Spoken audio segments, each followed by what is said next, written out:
Sudarshan from Neet Strategies in Tamil. Week 13 கான timetable நம்ம சக்சஸ்ஃபுல்லா என்டர் ஆயாச்சு. Week 12 வந்து ரிவிஷன் வீக்கா நான் உங்களுக்கு கொடுத்திருந்தேன். ஹோப் யூ கைஸ் நீங்க ப்ராப்பரா பழைய சாப்டர்ஸ் ரிவைஸ் பண்ணிருப்பீங்கன்னு நினைக்கிறேன். Week 13ல ரொம்ப முக்கியமாக நிறைய சாப்டர்ஸ் கிடையாது, சின்ன சின்ன சாப்டர்ஸ், பட் ஸ்கோரிங் சாப்டர்ஸ் உங்களுக்கு நான் கொடுத்திருக்கேன். நீங்களே பாருங்க, உங்களுக்கே தெரியும். ஸ்டெப் பை ஸ்டெப் நான் காட்டுறேன். ஸோ நீங்க இது வரைக்கும் நம்ம வீக்லி டைம் டேபிள் ஃபாலோ பண்ணாலும் பரவாயில்ல, இப்போலேருந்து இந்த சாப்டர்ஸ் நீங்க ஃபாலோ பண்ணி இந்த வீக் ஃபுல்லா நீங்க படிங்க, கவனமா இருங்க. ஸோ இந்த வீக்ல நீங்க இதெல்லாம் படிச்சு முடிக்கிறப்ப you will get some clarity. நீங்க கரெக்டா ஒரு ஸ்கெடியூலுக்கு நீங்க ஃபாலோ பண்ணுவீங்க. ஸோ நான் உங்களுக்கு சீக்கிரமா உங்களுக்கு காட்டுறேன், நீங்களே பாருங்க. ஓகே, ஃபர்ஸ்ட் நீங்க எடுத்துக்கிட்டீங்கன்னா உங்களுக்கு டோட்டலா எப்பயும் போல நான் லாஸ்ட் வீடியோல சொன்ன மாதிரி வீக்லி 6 சாப்டர்ஸ் கொடுக்க போறேன். ஸோ தட் இன்னும் 18 வாரத்தில் நம்ம டோட்டலா நம்ம கம்ப்ளீட் சிலபஸ் முடிச்சுட்டு ரிவிஷன் ஆரம்பிச்சிருவோம். ஸோ இந்த வீக்லயும் 6 சாப்டர்ஸ் இருக்கு. பயாலஜில 2, கெமிஸ்ட்ரியில் 2, பிசிக்ஸ்ல 2. அந்த ரெண்டு சாப்டருமே கிளாஸ் 11ல 1 இருக்கும், கிளாஸ் 12ல 1 இருக்கும். நான் காட்டுறேன், உங்களுக்கு புரியும் பாருங்களேன். ஃபர்ஸ்ட் எடுத்தோடனே பயாலஜில neural control and coordination. So இது வந்து ஹியூமன் ஃபிசியாலஜியில் ரொம்ப முக்கியமான சாப்டர். ஸோ நீங்கள் எடுத்து பார்த்தீங்கன்னா நம்ம ஹியூமன் ஃபிசியாலஜியில் ஆல்மோஸ்ட் எல்லா சாப்டர்ஸும் சீக்வன்ஸாக முடிச்சுட்டு வரும். டைஜஷன்லேருந்து ஆரம்பிச்சு நம்ம இப்போ நியூரல் கண்ட்ரோல் அண்ட் கோஆர்டினேஷன் நினைக்கிறோம். இதில் நீங்கள் எடுத்து பார்த்துக்கிட்டிங்கன்னா இந்த சாப்டர் பொறுத்த வரைக்கும் அந்த டிசீசஸ்ன்னு சொல்லிட்டு கடைசியில் கொடுத்துருப்பாங்க. அந்த டிசீசஸ் பார்ட் வெரி இம்பார்ட்டன்ட். அதுக்கு முன்னாடி நீங்கள் எடுத்து பார்த்தீங்கன்னா அந்த நியூரல் சொல்லிட்டு நம்ம பிரெயின் ரிலேட்டடாக எல்லாமே கொடுத்துருப்பாங்க. Four brain, mid brain, hind brain, அதுக்கப்புறமா டயன்செஃபலான்னு சொல்லிட்டு தலாமஸ் அண்ட் ஹைப்போதலாமஸ் சொல்லியிருப்பாங்க. ஸோ அந்த ரிலேட்டட் ஆஸ்பெக்ட்ஸ் எல்லாமே ரொம்ப முக்கியமாக இருக்கும்.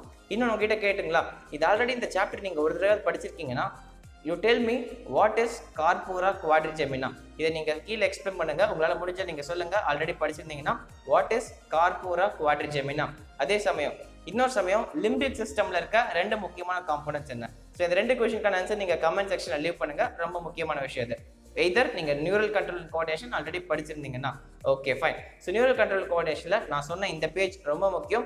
என்சிஆர்டியில் லெஃப்ட் சைட்ல இருக்கும். ஸோ ரொம்ப முக்கியமான விஷயம், நல்லா படிச்சுக்கோங்க, very important. Okay, so neural control coordination வந்து எவ்ரி இயர் நீங்க ஆவரேஜா பாத்தீங்கன்னா எவ்ரி இயர் கண்டிப்பா 2 கொஸ்டின்ஸ் வரும். இஃப் பாசிபிள் ஒரு லக் இருக்குன்னா 3 கொஸ்டின்ஸ் வரலாம். பட் நம்ம ரொம்ப ஆசைப்படாம 2 கொஸ்டின்ஸ் நம்ம வருதுன்னு நினைச்சோம்னா ப்ராப்பரா படிங்க, ரொம்ப மிஸ்கைட் ஆகும்.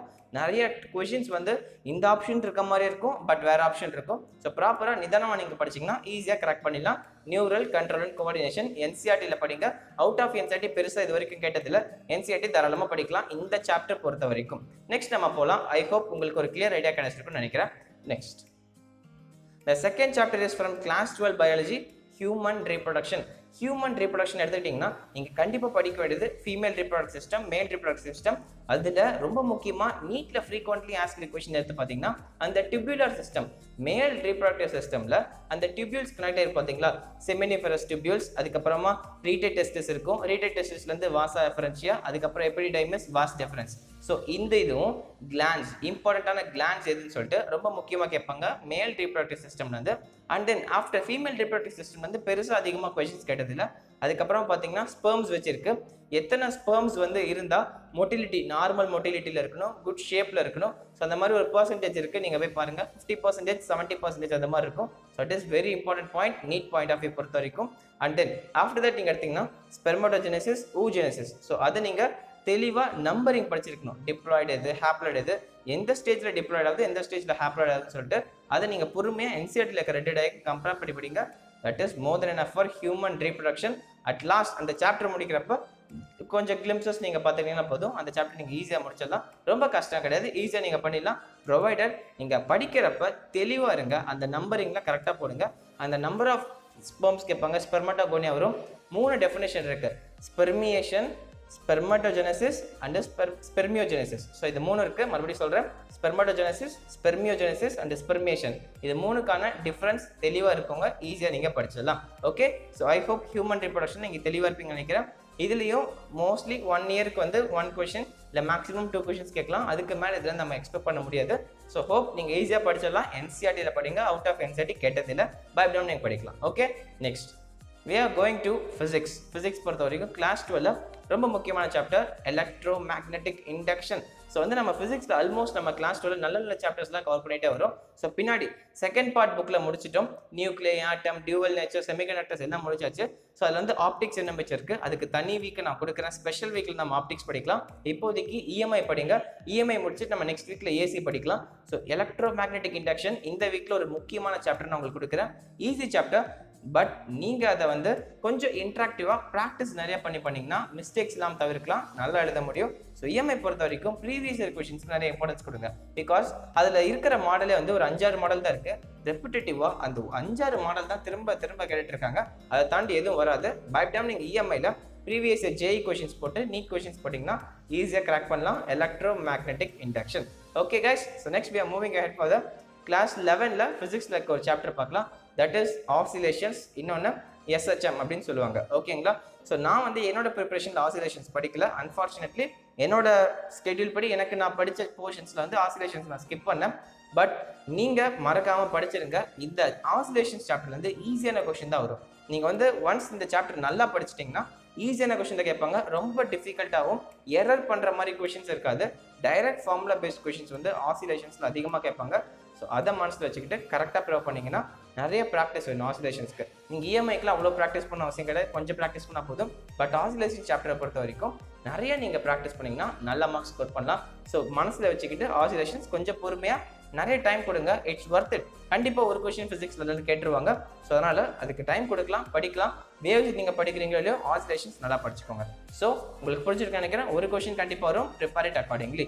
அட் லாஸ்ட் வந்து என்விரான்மெண்டல் கெமிஸ்ட்ரி, ஃபிசிக்ஸ் கெமிஸ்ட்ரியில் வந்து ஈஸியான கொஷினாக கொடுத்துருக்கேன். என்விரான்மெண்டல் கெமிஸ்ட்ரி இதோட ட்ரெண்ட் நீங்கள் எடுத்து பார்த்தீங்கன்னா ஜேஇ என்டிஏ டேக் ஓவர் பண்ணுறதுக்கு முன்னாடி, ஜேஇயும் நீட்டும் என்டிஏ டேக் ஓவர் பண்ணுறதுக்கு முன்னாடி இந்த சாப்டர் ஒரு சாப்டராகவே அவங்க கண்டுக்கல, கேட்கவே மாட்டாங்க. ரொம்ப ரேரஸ்ட் கொஷின்ஸ் தான் வந்துட்டு இருந்தது. பட் ஒன்ஸ் எப்போ என்டிஏ வந்து கண்டக்ட் பண்ணி நீட்டை கண்டக்ட் பண்ண ஆரம்பிச்சாங்களோ, ஜேஇ கண்டக்ட் பண்ண ஆரம்பிச்சாங்களோ, அப்பையிலேருந்து என்விரான்மெண்டல் கெமிஸ்ட்ரிக்கு இம்பார்ட்டன்ஸ் தர ஆரம்பிச்சுட்டாங்க.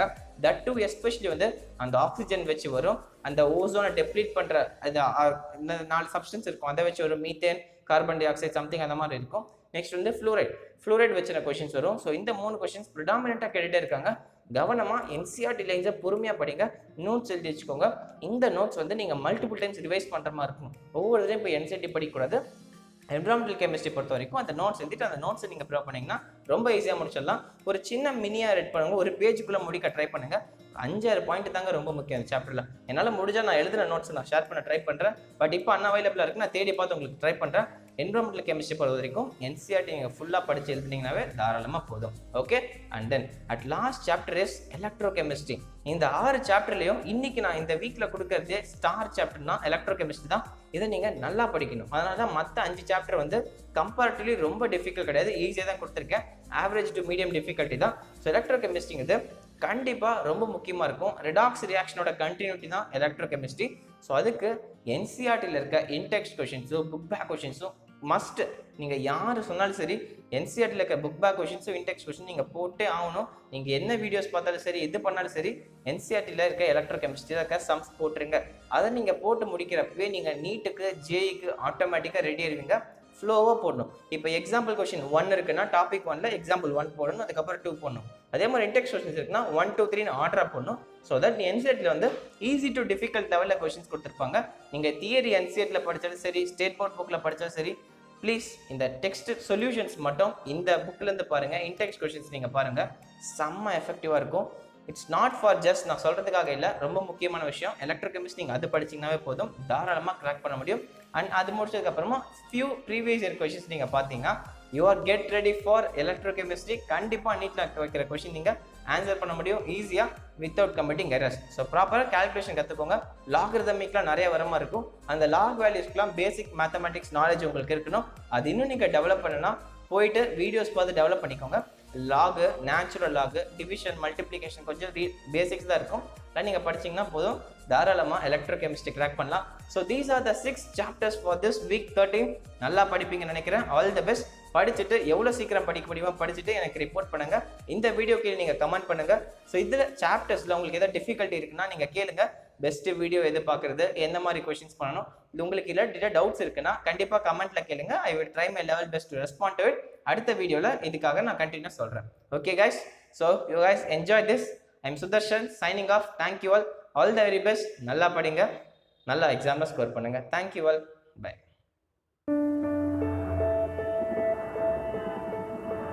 तो अगर किसी को मुझसे शादी करनी है तो तुम्हारे 90 साल के बच्चे को साथ में अडॉप्ट करना पड़ेगा। बिल्कुल करोगे। माथा खराब नहीं है। किस लम्हे ने थामी उंगली मेरी फुसला के मुझको